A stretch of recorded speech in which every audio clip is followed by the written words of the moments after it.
네, 안녕하세요. 라이너입니다. 올해 나왔던 영화들 중에서 절대로 놓쳐서는 안 될 영화, 그리고 이 영화를 리뷰하지 않고 넘어가는 것은 정말 잘못된 일이다 라고 생각되는 영화가 한 편 있어서 연말이기도 하니까 짚어보고 넘어가고 싶어서 제가 이렇게 리뷰 영상을 남겨두려고 합니다. 네, 오늘 리뷰할 영화는요, 윤가은 감독의 세계의 주인 이라는 작품인데요. 윤가은 감독님 작품을 원래부터도 좋아하는 것도 있지만 이번 작품을 보면서는 정말 기존작과는 많이 달라졌다. 기존작에서는 생각하지 못했던 부분들, 그리고 윤가은 감독님에 대해서 제가 가지고 있었던 이런 여러 가지 평가라든지 혹은 인상, 이런 것들이 크게 뒤바뀌는 영화가 아니었나? 라는 생각을 해보게 되는 게 세계의 주인이었습니다. 저는 이제 윤가은 감독님하고는 지난 우리 집이라는 영화, 그때 한번 뵀었는데요.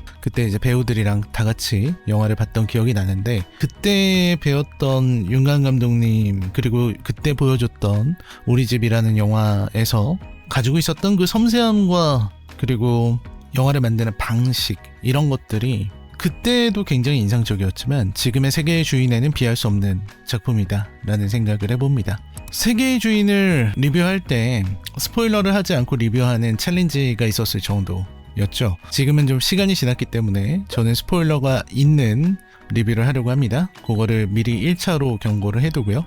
세계의 주인을 보면서 제가 들었던 생각은, 내가 이렇게 좋은 영화를 본 게 얼마만이었지? 그것도 한국 영화에서? 라는 생각을 했습니다. 제가 지금까지 영화와 관련된 활동을 시작한 것, 리뷰를 시작한 거는 한 8년 정도 됐죠. 8년, 9년 정도 된 것 같고, 지면에 영화평론가로 데뷔를 한 것은 한 5년 정도 됐습니다. 그 기간 동안에 제가 또 많은 작품들을 봐왔을 텐데, 물론 그 전에도 봤겠지만 그 안에서 본 작품들 중에서도 세계의 주인보다 나은 작품이 있었나 하는 생각을 해보게 됐어요.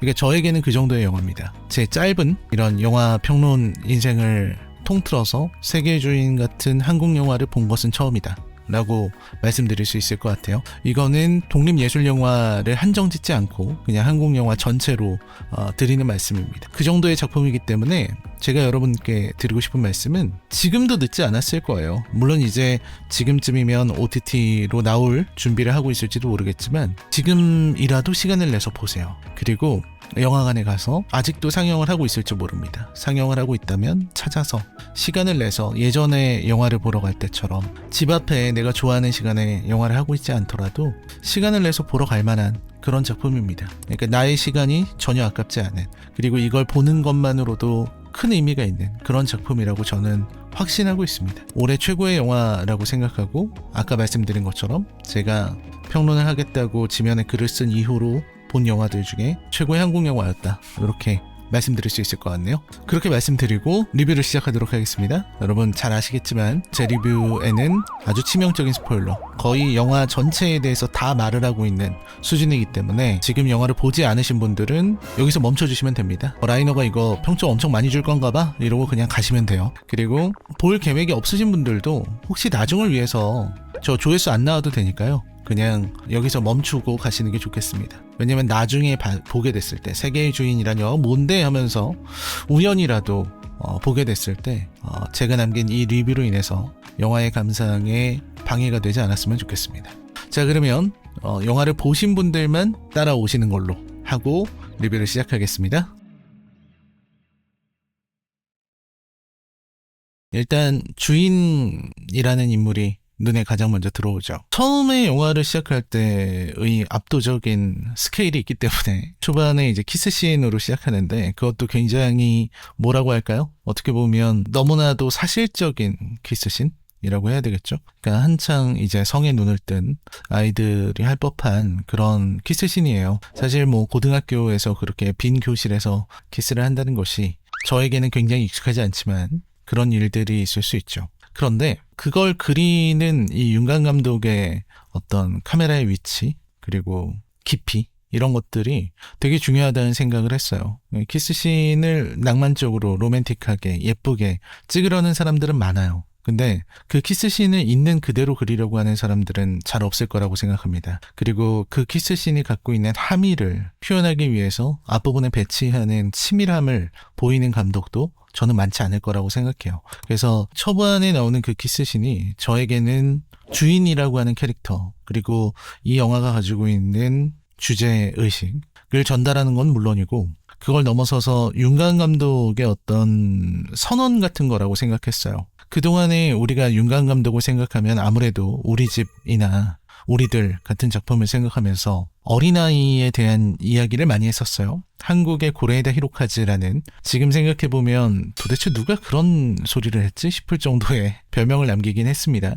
제가 왜 도대체 누가 그런 별명을 남겼지? 라고 말씀을 드리는 것은, 고레에다 히로카즈를 제가 싫어해서도 아니고, 혹은 고레에다 히로카즈의 어떤 영화가 수준이 낮다고 생각해서도 아니고, 바꿔 말해서 윤가은 감독이 고레에다 히로카즈에 미치지 못해서가 아니에요. 제 얘기는 뭐냐면, 단지 어린이가 나온다는 이유만으로 전혀 성향이 다른 두 감독을 한국의 모모모라고 부르는 것 자체가 저는 좀 실례인 것 같다라는 생각을 해서 그런 말씀을 드리는 겁니다. 아무튼 이 작품에서는 이제 내가 지금부터 할 이야기는 성에 대한 이야기다라는 걸 너무 선언적으로 말하고 있는 그런 장면인 것처럼 보였어요. 그리고서 이제 주인이가 본격적으로 드러나게 됩니다. 주인이를 보면서 느끼게 되는 것은, 윤가은 감독의 작품을 보고 있으면 윤가은 감독의 가장 큰 장점은 어떤 캐릭터든 간에 현실에서 볼 법한 캐릭터를 갖고 온다는 거예요. 그 캐릭터가 너무너무 현실적이어서 우리의 삶의 공간에 어느 한 곳에 있을 것 같은 인물을 가져온다는 거죠. 그 전에는 주요 등장인물들이 어린아이들이라서 그게 그런가 보다라고 생각했어요. 근데 주인이를 보는 순간에 어디서 많이 본 사람 같더라고요. 저는 나 여기서 봤는데, 내 기억 속에 맞다, 누가 저랬는데? 라는 생각이 그냥 들 정도예요. 그러니까 주인이의 어떤 외모부터 시작해서 헤어스타일이라든지 입고 있는 옷들, 집에서 편하게 있을 때의 모습, 혼자 열심히 바닥에 물이라든지 얼룩을 닦는 듯한 그런 모습들, 그리고 침대에 누워있는 모습이나 동생이랑 대화 나누는 모습이나 이 모든 것들이 그냥 우리 동네에 있는 사람 같아요. 그거를 보면서 이거 정말 심상치 않은데? 라는 생각을 했습니다. 영화의 전반부는 마치 발랄하고 너무나도 해맑은 주인이의 어떤 일상생활 같은 그런 느낌이에요. 보통 이런 감독들이 그렇거든요. 션 베이커의 영화 플로리다 프로젝트 같은 작품을 보면, 처음에는 정말 문희랑 친구들이 동네에서 오늘은 무엇을 하고 놀았을까, 이거를 지켜보는 것 같은 그런 관찰형 영화라는 느낌을 주잖아요. 근데 알고 보면 그 뒤에 있었던 배경이라든지 이런 것들이 굉장히 큰 의미로 다가오게 되죠. 그런 것처럼 이 작품은 마치 주인이가 학교에서 애들이랑 얼마나 친하게 지내고, 태권도는 또 얼마나 열심히 하고, 가족들이랑은 어떻게 잘 지내는지, 이런 것들을 마치 보여주는 것 같습니다. 일단은 주인이한테는 남자친구가 있고요. 아주 착한 남자친구죠. 다른 애들에 비해서 속이 깊은 그런 남자친구가 있고, 그리고 친구들이랑 정말 신나게 노는, 왈가닥이다, 예전 같으면 그렇게 표현했을 텐데 지금 같았으면은 어쨌든 까불거리고 애들이랑 노는 거 좋아하고 웃기려고 하고 에너지가 넘치는 그런 평범한 고등학생이에요. 평범한 학생이다 라는 생각이 들고, 그리고 이제 동생과의 관계가 있죠. 동생은 항상 이제 마술 연습을 열심히 하는, 그래서 가족들 앞에서도 자꾸만 이 사라지는 마술, 이런 것들을 보여주려고 하는 동생이 있습니다. 그래서 행복해 보여요. 엄마와의 관계도 나쁘지 않은 것 같아요. 다만 이제 조금씩 눈에 이제 그 균열들이 들어오죠. 너무너무 좋은 엄마 같았던 어린이집 원장을 하는 엄마는 알고 보면 매일매일 술을 마셔요. 가만히 생각해보면 가족들이랑 통화를 할 때도, 영상통화를 할 때도 술을 마셔요. 그리고 보온병 같은 텀블러 이런 데에다가 양주를 껄껄껄껄 담는 모습을 보여요. 제가 볼 때는 이건 심각한 알코올 중독이다, 알코올 의존증이다 라고 말할 수 있는 부분이죠. 여기서부터 조금씩 뭔가 이상하다는 생각을 하게 됩니다. 그리고 나서 결정적으로 사건이 벌어지게 되는데, 앞부분에 경고를 2번이나 했는데 여러분 3번째 경고하겠습니다. 혹시라도 제 말을 듣지 않고 여기까지 보고 계시다면 지금 그만하셔야 돼요. 계속 보시면 안 돼요. 자, 이제 중요한 것은 이제 같은 반 친구 장수호, 수호가 돌렸던 종이에 있습니다. 성범죄자 퇴거 서명운동이죠. 이게 조두순 사건에서 영향을 받은 거예요. 조두순이 풀려나고 나서 일반 사람들이 사는 동네로 오게 됐잖아요. 그럼 그 동네 사람들이 가지게 될 어떤 충격이나 이런 것들은 엄청난 거 아닙니까? 그리고 하필이면 그때 당시에 이제 관심을 얻고 싶어하는 관심종자들, 유튜버들이 엄청나게 몰렸었죠. 그래서 조두순 출소 사건이 우리나라에 미친 충격은 엄청나요. 그거를 소재로 도대체 영화가 몇 개가 나왔습니까? 그런 걸 생각을 해보면 대단하다는 생각이 드는데, 어쨌든 그 조두순 사건처럼 동네에 과거 성범죄자가 와서 살게 된 거예요. 그리고 수호는 이제 같은 반 친구인데 정의감 넘치는 모범생이기도 하기 때문에, 그래서 성범죄자 퇴거 서명 운동을 주도하겠다라고 돼 있는 거죠. 근데 사실 이 수호에게는 여동생이 있는데, 그 여동생이 하필이면은 주인인의 엄마가 하는 어린이집을 다니고 있고요. 그리고 학대를 당하고 있는 것 같다라는 의심을 수호는 하고 있어요. 왜냐면 수호네 집도, 제가 주인이 얘기할 때 아빠 얘기를 일부러 안 하고 있는데, 수호네 집도 엄마가 없거든요. 엄마의 모습을 보이지 않습니다. 결손가정이죠. 그런 아주 복잡한 면모들이 있습니다. 근데 그 성범죄자 퇴거 서명 운동을 이제 돌리는데 주인이가 그걸 읽고서 서명을 거부하는 일이 벌어집니다. 주인이가 이상한 행동을 보인 게 이게 두 번째예요. 왜냐면 첫 번째는 사과를 보고 발작을 한 적이 한 번 있거든요. 사과를 보고 막 숨이 막 이렇게 멎는 것 같은 트라우마를 느끼는 그게 있어요. 저도 트라우마를 경험해 본 적이 있기 때문에 그 트라우마를 보는 순간에 이건 진짜인데? 라고 생각했어요. 그만큼 영화가 현실적이었다는 거죠. 물론 이제 주인이는 그때 저 아니에요, 농담한 것처럼 이렇게 넘어가지만 사과에 대한 트라우마가 있고, 그리고 두 번째로는 서명운동을 거부합니다. 서명운동을 거부하는 이유가 뭐냐, 그 서명운동의 내용이 뭐라고 되어 있냐면, 성범죄 피해자, 성폭력 피해자는 평생을 그 아픔 속에서 살아간다 라는 식의 표현이었어요. 육체와 영혼이 영원히 파괴된다. 피해자의 삶은 영원히 파괴된다. 이런 식의 굉장히 단정적인 표현이 있었단 말이에요. 그러니까 주인이는 그걸 보고 여기 틀린 내용 써있잖아, 나 이거 서명 못해 라고 얘기합니다. 그러니까 수호는 이제 좀 의외인 거죠. 보통 이런 서명이 돌면 서명 안 하겠다는 애들이 없잖아요. 서명 안 한 애들이 없을 거니까 수호가 돌린 거기도 하고, 그리고 내용이 틀렸다라고 지적을 하는데, 그 틀렸다는 내용이 뭐냐면 성범죄 피해자의 인생이 영원히 파괴된다라는 말이 잘못됐다고 하니까 수호는 그걸 받아들일 수가 없어요. 그래서 주인이랑 대판 싸우게 됩니다. 주인이의 얘기는 성범죄 피해자에 대해서 네가 뭘 안다고, 네가 뭘 안다고 이런 걸 쓸 수 있느냐라는 거고요. 수호는 그럼 너는 뭘 아는데? 라고 나오는 겁니다. 그렇죠? 왜냐면 수호 입장에서는 모르니까. 이제부터 제 리뷰에서는 모르니까라는 말이 굉장히 많이 나올 텐데, 모르니까 주인이는 아무 문제 없는 그냥 여자일 뿐이잖아요. 자기 반에서 그냥 평범하게 살아가는, 어떻게 보면 성범죄 피해자들에 비해서는 대단히 좋은 삶을 영위하고 있는 애처럼 보이잖아요. 그러니까 네가 성범죄 피해자는 네가 뭘 알아? 네가 나처럼 공부해봤어? 나는 그래도 공부해서 이런 거 적고 서명운동 하고 있는 거야 라고 얘기할 수 있죠. 그때 거기서 주인이가 감정이 격해져서 그래, 내가 성범죄 피해자다 라고 얘기하는 사태가 벌어집니다. 그때 진짜 주변이 싸해지고요. 주인이는 그때 마치 농담인 것처럼 라고 하면서 그냥 농담한 것처럼 달려나가면서 분위기를 확 풀어버리는데, 저는 거기서 이제 주인이가 자신의 어떤 상처를 드러낸 것이라고 생각을 했고, 아마 거기까지 가면 모든 관객들이 그렇게 느꼈을 거예요.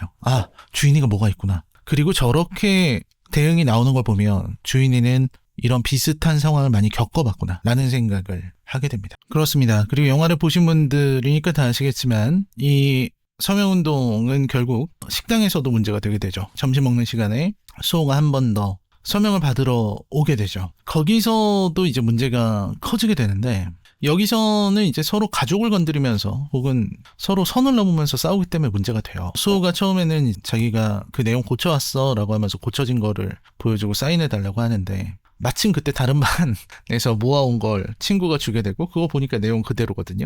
그래서 주인이가 문제를 삼으니까 이제 거기서 싸우죠. 싸운데 이번에는 주인이가 먼저 선을 넘긴 했어요. 네 여동생이 성폭행 피해자면 너 이런 걸 쓸 수 있을 것 같아? 라고 얘기를 하죠. 근데 수호는 모르니까 그럼 네가 성폭행 피해자면 너는 여기 서명 안 할 것 같아? 이런 식으로 얘기했다가 주인이가 열받아서 수호를 때리게 되죠. 그리고 이제 학폭 관련해서 문제가 일어나게 되고 거기 나오는 어른들 저 참 좋았어요. 어른다운 모습을 보여주거든요. 제가 말하는 어른다움이라고 하는 것은 좋은 것과 나쁜 게 있는데 나쁜 어른다움을 보여주고 있습니다.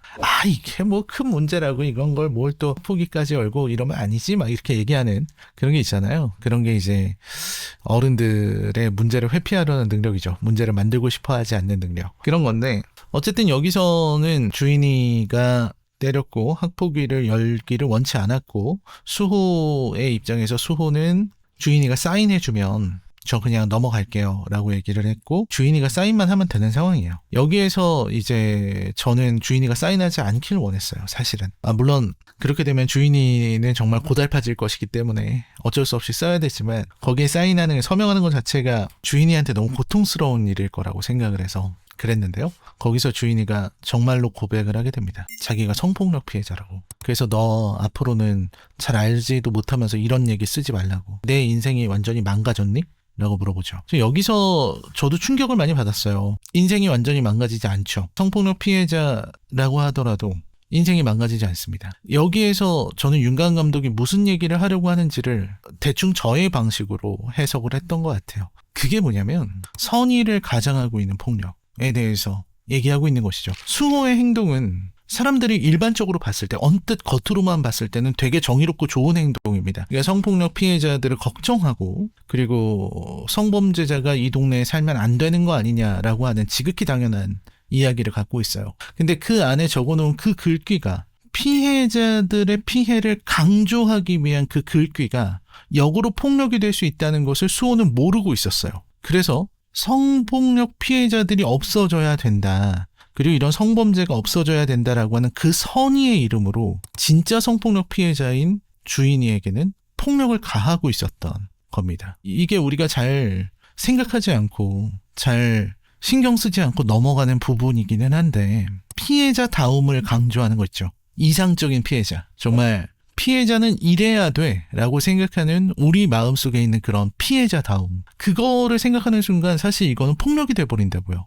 피해자는 피해자죠. 하지만 그 피해자가 꼭 우리가 생각하는 것처럼 불행하게 살고 있어야 될 이유는 없어요. 매 순간 고통을 겪고서 살아갈 이유도 없는 거고요. 피해자란 걸 말 안 하면 피해자인 줄 모르겠네? 그게 맞는 거예요. 근데 우리는 그런 걸 종종 잊어먹는 것 같습니다. 너무 그 중요한 사실을 기억 속에서 지우는 것 같아요. 그래서 자신도 모르게 저도 그래요. 저도 그렇습니다. 피해자다움이라는 거에 대해서 생각하게 돼요. 그 피해자다움이라는 것이 폭력이라는 걸 자주 망각해요. 그래서 이 작품이 말하고자 하는 것은 그런 어떤 선의를 가장하고 있는 폭력에 대한 것, 그리고 단정 짓는 것의 무서움, 우리가 가지고 있는 고정관념, 상식, 편견이라고 하는 것이 얼마나 무서운 것인지. 편견과 고정관념이 그저 판단의 약점이 되기 때문에 문제라는 게 아니라 그 편견과 고정관념으로 인해서 얼마나 타인의 가슴에 대못을 박을 수 있는지, 타인의 가슴을 찢어놓을 수 있는지, 그거에 대한 이야기를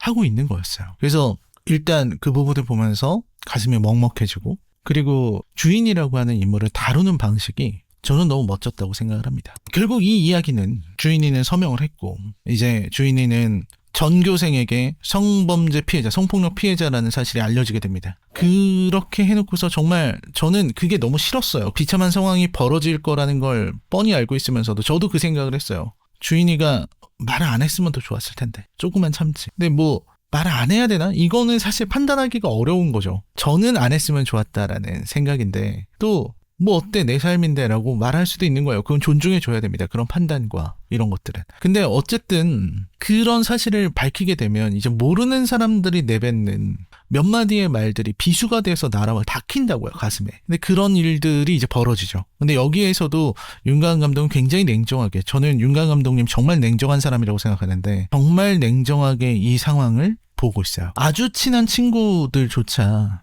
주인이를 대하는 게 달라져요. 어제의 주인이와 오늘의 주인이는 똑같은 주인인데 성폭력 피해자였다는 사실이 알려진 이후로 주변에서 과민 반응들을 하기 시작한다고요. 예를 들어서 주인이가 체육 시간에 장난치는 남자애가 있어요. 걔랑 막 헤드락도 걸고 막 이러면서 노는데 평소에는 주인이가 걔를 뭐 밀고 뭐 헤드락 걸고 놀다가 다른 애들한테 미안하다 그러고 해도 아무 문제가 없었어요. 근데 성폭력 피해자라는 게 알려지고 나서 똑같이 장난을 치는데 남자의 장난이 좀 과하게 들어가니까 주인이 친구들이 와서 그야말로 정색을 합니다. 정색을 하고 화를 내요. 그게 주인이를 지켜주려는 행동이거든요. 근데 그 전엔 그렇지 않았잖아요.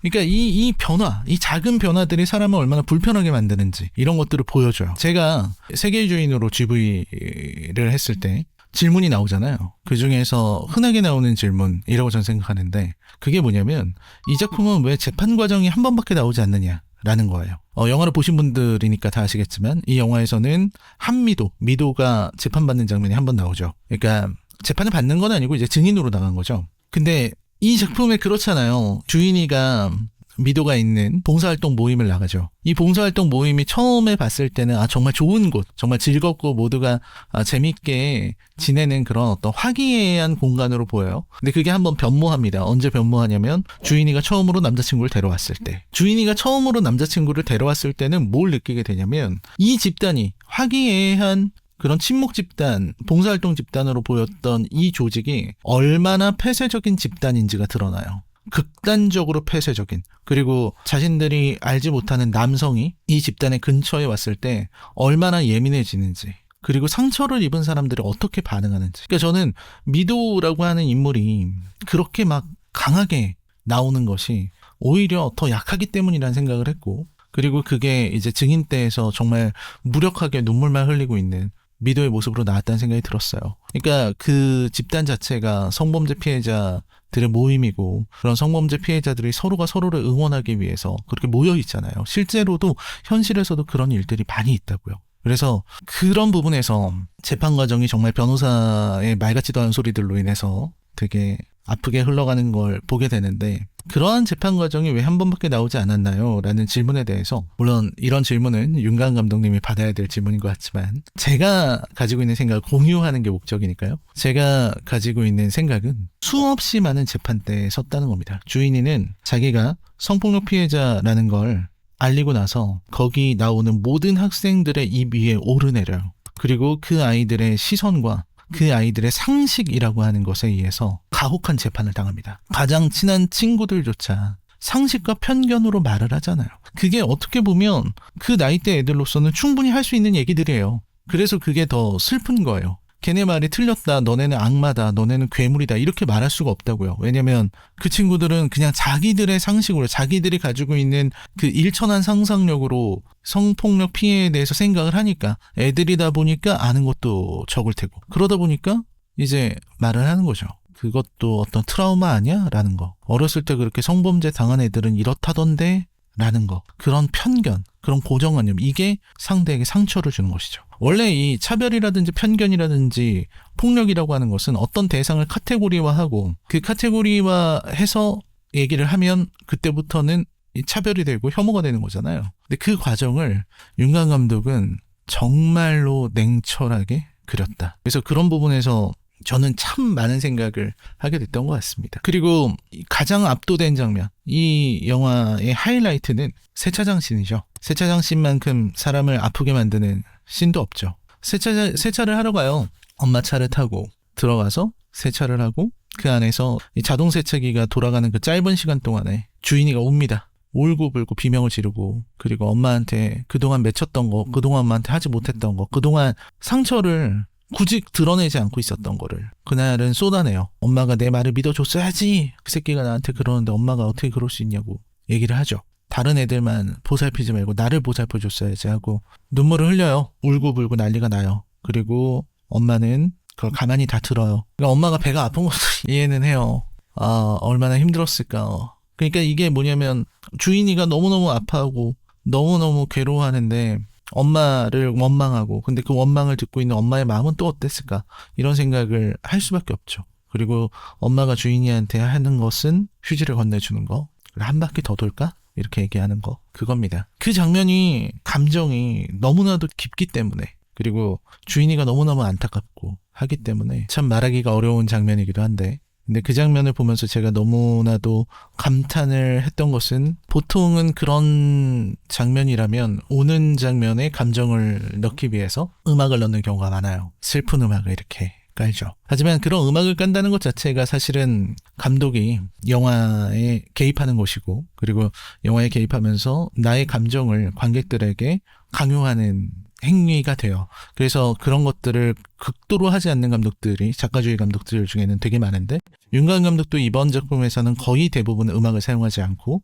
약간 불길한 어떤 심장 소리 같은 거 쿵쿵 하는 그런 소리 이런 소리를 위주로 사용해서 불안감과 스트레스를 좀 높이는 그런 목적으로 음향을 활용하고 있었다고 생각해요. 그래서 이 작품에서는 오히려 더 크게 들리는 게 이 장면에서는 자동 세차장에 세차기가 돌아가는 소리죠. 그래서 보통이었다면 정면에서 주인이가 막 울고 있는 그 표정을 잡으려고 할 거고 관객들에게 감정을 강요할 거고 흔히 제가 싫어하는 어떤 심파적 전개로 가서 음악과 뭐 이런 게 있을 텐데 이 작품은 굉장히 냉정하죠. 그래서 자동차 뒤에 카메라를 배치해 놓고 뒷모습만을 찍죠.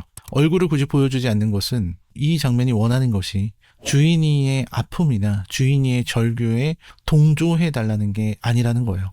근데 다만 관객의 눈에서 눈물이 나는 것은 이 상황이 너무 슬퍼서 그래요. 이 상황이 너무 처연하고 슬퍼요. 왜 그러냐면 이 영화를 다시 보면 알 수 있는데 들어갈 때 보면 차가 지저분하지 않다고요. 세차를 안 해도 되는 상황이었어요. 그리고 두 번째, 한 바퀴 더 돌까라고 얘기를 해요. 왜 한 바퀴 더 돌까라고 얘기를 하느냐. 두 모녀의 방식인 거예요, 이게. 두 모녀의 방식이 이거였다고요. 그러니까 어디서 함부로 울지도 못하잖아요. 집안에서 울 수 있습니까? 집안에서 울고불고 하면서 나 성범죄를 당하고 있는 동안에 엄마는 내 말을 왜 안 믿어줬어? 이거 소리 지를 수 있나요? 뭐 온 동네 사람들 다 알 텐데. 그러니까 뭐냐면 주인이가 갖고 있는 상처의 성질은 그런 거예요.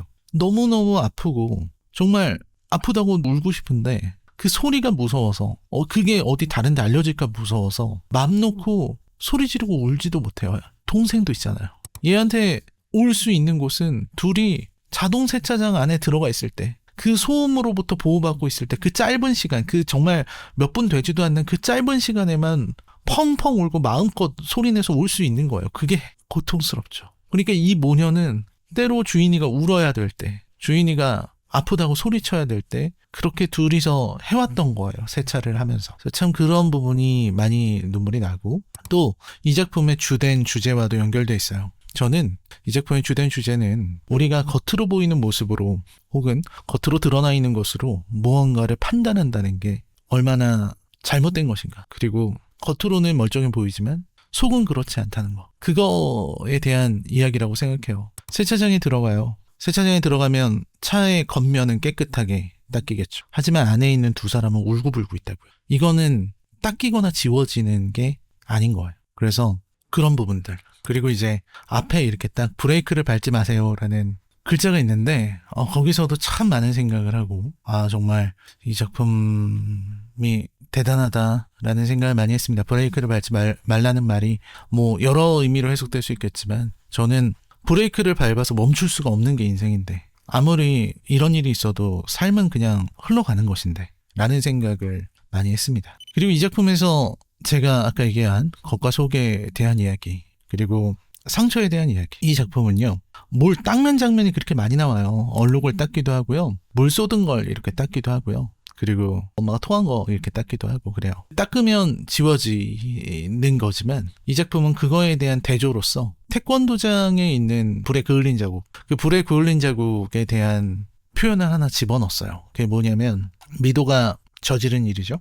저는 그런 생각을 해요. 태권도장 관장님은 어쩌면 미도와 주인의 일을 알고 있지 않을까라는 생각도 해봅니다. 이건 그냥 저의 추측인데 너무너무 잘 알고 있기 때문에 태권도장 관장님이 주인이에게 그렇게 잘해주고 그리고 혼자서 열심히 수련하고 있을 때 조심하라는 말을 남긴 것 같기도 하고 그리고 미도는 이제 자기 친부에게 당했죠. 자기 친아빠한테 지속적인 성범죄를 당해오고 있었던 것인데 그게 뭔지도 모르면서 당한 성폭행 피해자인데 근데 그런 일을 당하고 있으니까 이제 나이가 들고 고등학생이 됐을 때 청소년이 됐을 때는 가출을 할 수밖에 없었겠죠. 가출하고 비행청소년 됐겠죠. 그래서 이제 태권도장에서 숙식하면서 혼자 삼겹살 구워 먹다가 태워 먹었다는 거잖아요. 불내서 그 불의 흔적이 있다라는 거죠. 근데 그 모든 것을 태권도 관장님이 받아준 것을 생각하면 아마 관장님은 그걸 알고 있었던 것 같아요. 제 생각은 그래요. 근데 어쨌든 그 불로 그을린 흔적에 대해서 태권도장 관장님만 유일하게 그걸 인정해요.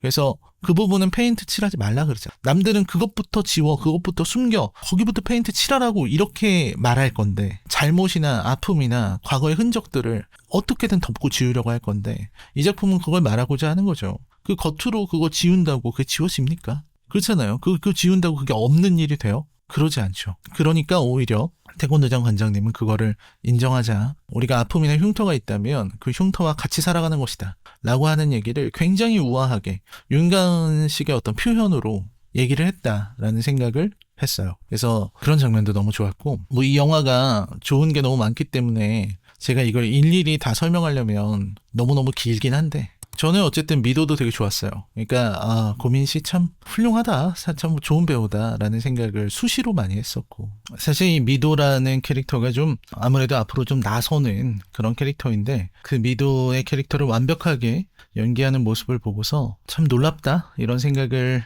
많이 했던 것 같습니다. 특히나 이제 미도의 입으로 나왔던 용서에 대한 이야기, 이런 부분들은 이 영화가 가지고 있는 어떤 문제의식의 깊이를 생각하게 만드는 것 같았어요. 용서를 할 수 있을까? 용서라는 게 어떤 걸까? 이 부분에 대해서 답을 내리는 거는 정말로 쉽지 않을 것 같습니다. 왜냐면 그것은 한 개인이 쉽게 선택할 수 있는 부분도 아니고, 또 생각하자면 너무나 어려운 문제라고 생각해요. 그러니까 이 윤관 감독이 가지고 있는 어떤 조심스러움을 전 많이 생각하게 되는데, 이 작품에서 정말 조심스럽게 모든 것들을 다루고 있잖아요. 그리고 가장 윤관 감독이 이 작품에서 강하게 보여주고 있는 것이, 내가 가지고 있는 그 상식이나 알량한 지식, 이런 것으로, 그리고 나의 판단, 이런 걸로 타인을 대상화하고 규정하는 거, 타인의 상태에 대해서 내 맘대로 생각하는 거, 이게 얼마나 큰 문제인가, 이게 얼마나 큰 신뢰인가, 그 얼마나 무례한가,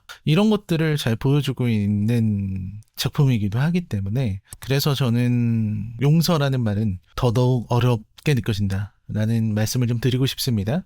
물론 이 용서 이야기는 뒷부분에서 이어지는데, 어쨌거나 이 영화에 한 가지 더 중요한 요소가 있죠. 그게 뭐냐면 수호의 존재예요. 수호가 어떤 의미에서는 굉장히 불편해 보이죠. 선이라고 하는 이름의 폭력을 휘두른 존재이기도 하고, 모른다고 하는 게 얼마나 안 좋은 것인가. 그러니까 모른다고 하는 게 얼마나 무례하고 난폭해질 수 있는가, 이런 걸 또 보여주는 인물이기도 하잖아요. 제가 자주 예를 드는 건데, 이 공정 작가의 소설 중에 봉순이 언니라는 소설이 있어요. 거기에 보면 일화가 하나 나오는데, 말에 대한 일화예요. 요거 그냥 짧게만 설명드리면, 아마 제 기억이 정확하지 않을 수도 있습니다. 수십 년 전에 읽은 소설이기 때문에. 말을 키우는데 말을 너무너무 사랑한 거죠. 할아버지랑 손자가 말을 너무너무 사랑해요. 그래서 사랑과 정성으로 잘 키우고 있었는데, 할아버지가 이웃 마을에 다녀와야 되는 거죠. 손자한테 말을 맡겨야만 되는 상황이었습니다. 그래서 손자는 당연히 할아버지 걱정 마세요. 제가 얘를 얼마나 사랑하는데요. 정성스럽게 잘 보살필게요. 하고서는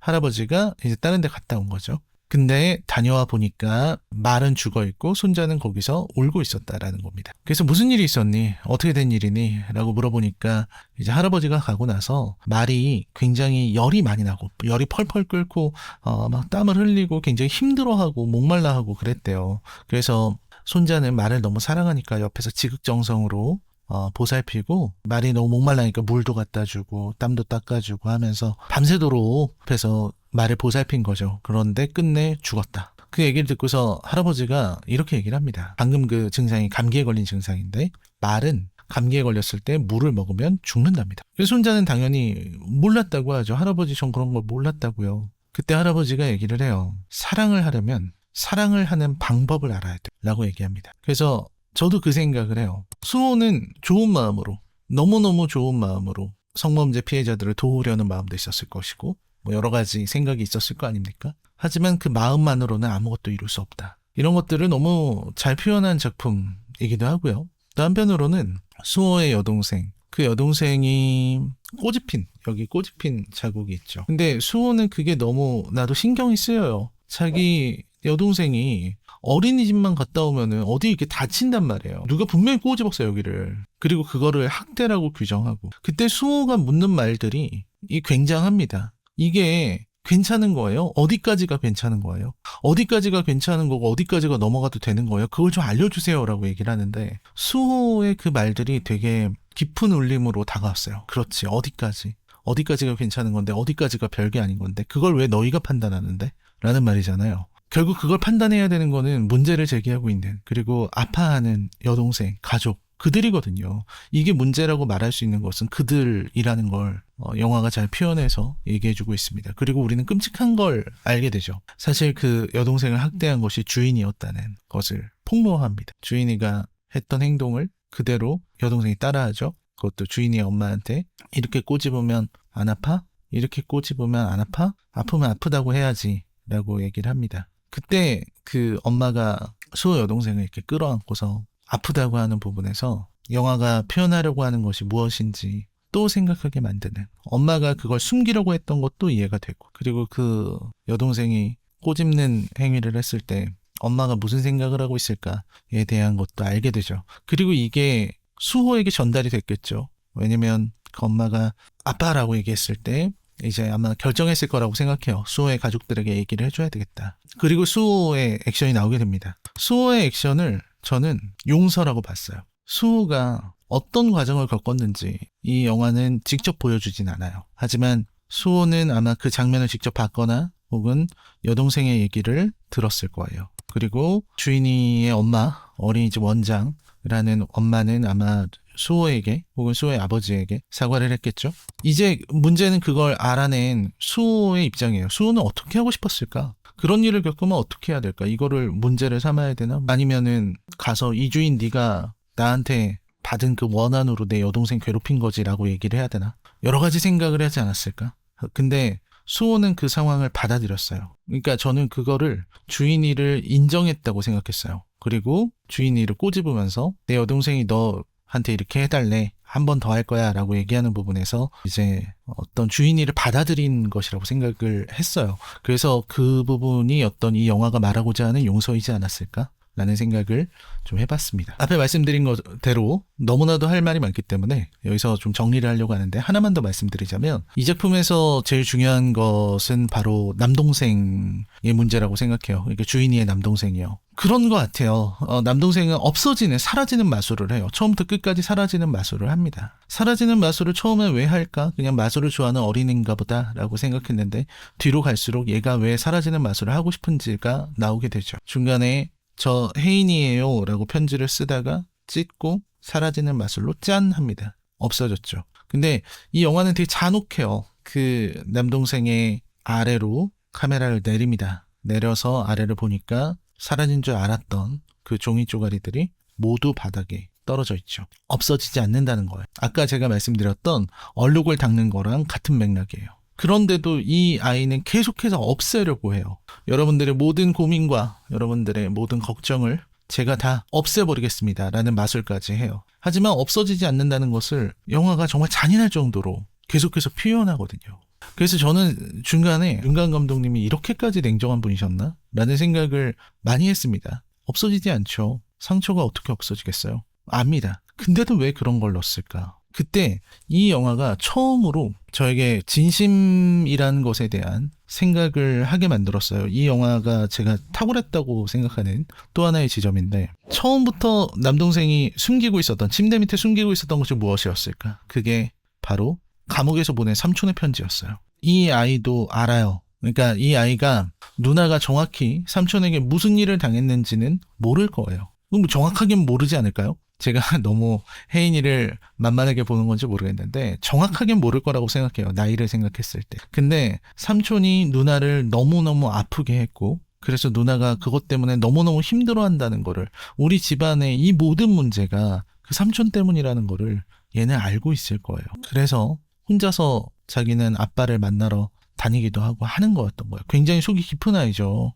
누나가 그 편지를 볼까봐, 힘들어할까봐 그 편지를 항상 제일 먼저 이것도 다 납득이 되죠. 왜냐면 초등학교는 고등학교보다 일찍 끝나니까 편지를 받기 더 유리한 상황이죠. 그래서 그동안 숨기고 있었다라고 하는 건데, 제가 감동한 것은 그 편지의 모습이에요. 영화 보고 오신 분들 다 아시겠지만 삼촌이 쓴 편지는요, 모두 편지 봉투 안에 들어있고요. 그리고 글씨가 너무너무 잘 썼어요. 그러니까 누가 봐도 이건 정말 정성껏 쓴 편지라는 걸 알 수 있어요. 근데 이 영화는 그 편지의 내용 따위는 하나도 보여주지 않아요. 겉으로 번지르르해 보이는 그게 중요한 게 아니거든요. 이 영화는 어디에 집중하냐면 그 삼촌이 썼다는 수많은 편지, 수많은 시간, 수많은 노력이 들어간, 그리고 거칠행일 뿐인 그 범죄자의 말 같지도 않은 사탕 발림 같은 그 글을 보여주지 않아요. 대신 남동생이 쓴 3줄짜리 삐뚤빼뚤한 글자를 보여줘요. 그리고 영화는 말하는 것 같았어요. 그 3줄 속에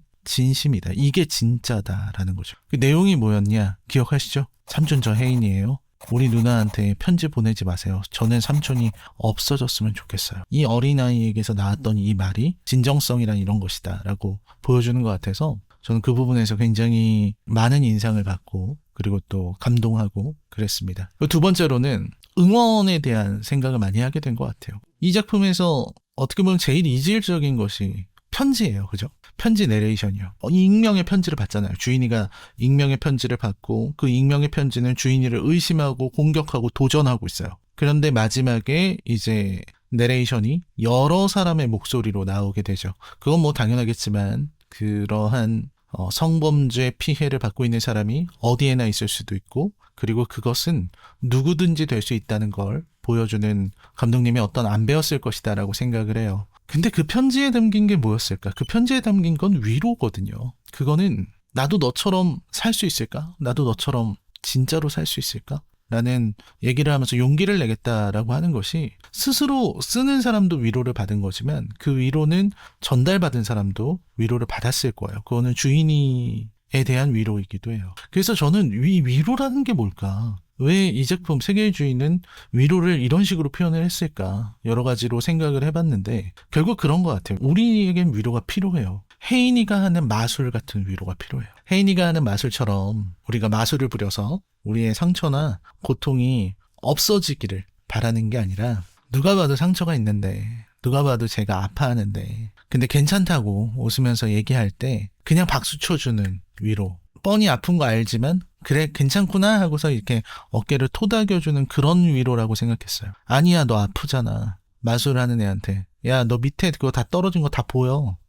너 그거 없어진 거 아니잖아 라고 얘기하는 게 아니라 자 없어졌습니다 할 때 와 하고 박수 쳐주고 그리고 아직은 밑에 보이는데 괜찮아 너 되게 잘했어 이렇게 응원해주는 초등학생이 하는 마술처럼 되게 어설프고 그렇게 자신의 상처를 숨기면서 살아가는 혹은 괜찮다고 말하는 사람에게 필요한 건 너 다 보여 너 트릭 나 다 알아 그게 아니라 잘했다고 칭찬해주고 웃으면서 받아주는 거 그게 우리가 나눠야 될 위로인 것이 아닐까 라는 생각을 해봤습니다. 그 외에도 해드리고 싶은 얘기가 많은데 이 정도에서 마무리하면 될 것 같아요. 세계의 주인을 보면서 많이 감동했고 저도 많은 눈물을 흘렸고 왜냐면 그렇잖아요. 우리가 이 영화를 보면서 공감하고 눈물을 흘릴 수 있는 것은 누구에게나 아픔이 있고 또 상처가 있기 때문이다 라는 생각을 해봅니다.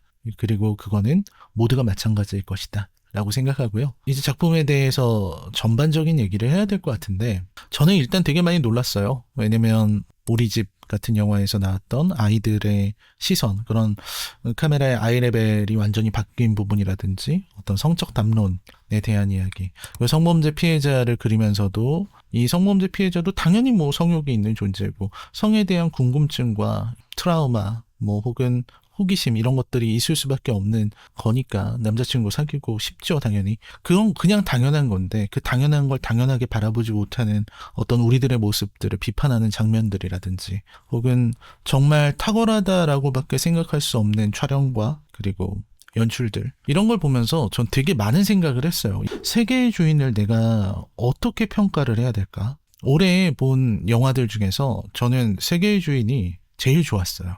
올해로 치면요. 그러니까 박찬욱 감독의 어쩔 수가 없다가 정말 뛰어난 작품이고 박찬욱의 영화들 중에서도 상당히 높은 수준에 있다고 생각하면서도 저는 세계의 주인이 제일 좋았다는 생각을 했어요. 그리고 나서 가만히 생각을 해보니까 내가 세계의 주인만큼 감동을 받고 세계의 주인만큼 좋다고 생각하는 그런 작품을 찾으려면 한 5년 전, 10년 전 그러니까 지금까지 내가 봐왔던 내가 가장 사랑하는 영화들을 소환해 올 수밖에 없구나 라는 데까지 생각이 들게 됐어요. 그리고 성범죄를 다루는 그리고 성폭행 피해자를 다루는 그런 작품은 아주 많아요. 그리고 그 작품마다 항상 얘기가 되는 게 어쩔 수 없이 어떤 메시지를 전달하고 있느냐. 그리고 성범죄 피해자를 주인공으로 등장시켜서 어떤 이야기를 하려고 하느냐, 어떤 메시지를 전달하려고 하는 것이냐라는 부분, 어떤 시선을 갖고 있느냐라는 부분인데, 그런 부분에서 그런 연출, 촬영, 그리고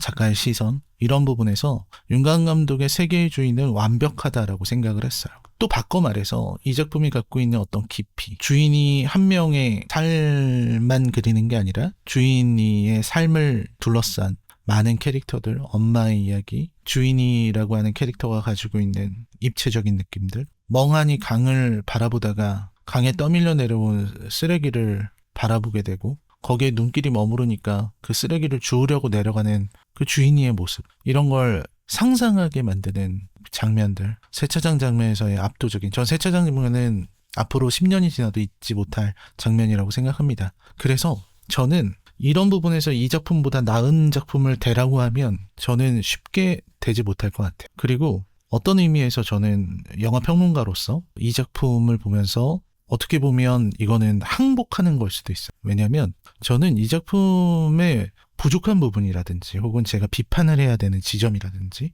불평할 만한 부분들을 찾지 못했어요. 그래서 제가 이 작품에 할 수 있는, 세계의 주인이라는 이 영화에 대해서 제가 할 수 있는 말은 상찬밖에 남지 않았어요. 제 입을 다물게 해버린 거죠. 그리고 저는 상찬만 할 수밖에 없는 그런 사람이 되었다. 이 부분을 고백하지 않을 수가 없습니다. 그런 의미에서 윤가은 감독의 세계의 주인은 제가 점수를 준다면 10점 만점에 10점입니다. 네, 세계의 주인 리뷰였습니다. 저는 다음 영상으로 찾아뵙겠습니다. 여러분 구독하기, 좋아요 눌러주시고요. 네, 다음 리뷰도 조금 더 재밌게 꾸려가 보도록 하겠습니다. 세계의 주인은 너무너무 좋은 작품이지만 마음이 좀 힘들었어요. 그게 불만이라면 좀 불만일 수 있겠습니다. 리뷰하기도 쉽지 않네요. 이게 감정을 추스르면서 해야 되다 보니까 그랬던 것 같습니다. 한국 영화 중에서 제가 이렇게 리뷰를 하면서 10점을 매긴 작품은 아마 처음이지 않나 하는 생각을 해봅니다. 시청해주셔서 감사합니다. 안녕히 계십시오.